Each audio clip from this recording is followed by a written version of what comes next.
ask the question: what does a DJ Butler book feel like?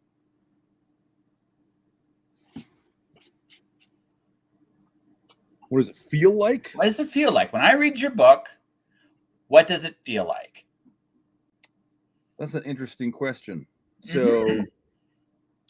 So you're kind of going down the space of like selling the benefits rather than selling.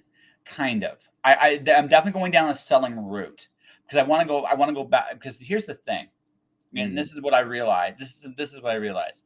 I've been dabbling in advertising for the last 6 months, and one of the things I've learned about advertising is this is going to sound really, really obnoxious. By and large, the product doesn't matter.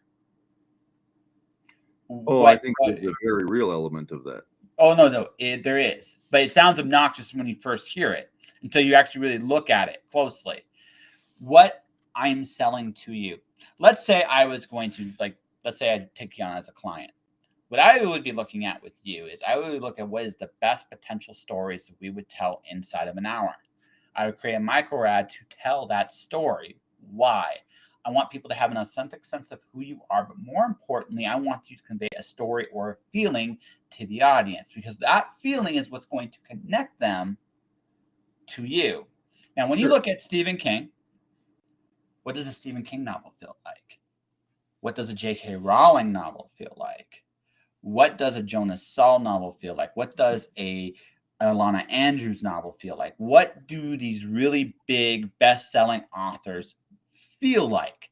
What you'll find is when you look at them, they create a similar feeling each and every time. And the more pronounced that feeling is, the stronger the reaction the audience has.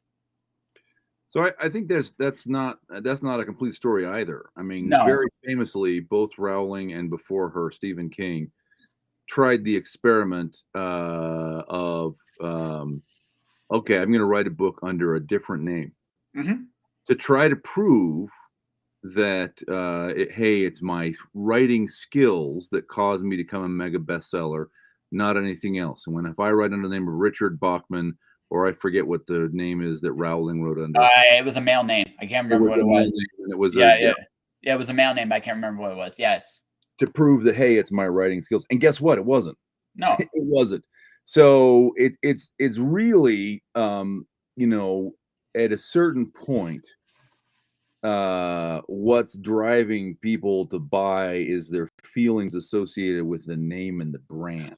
And not even so much the books anymore.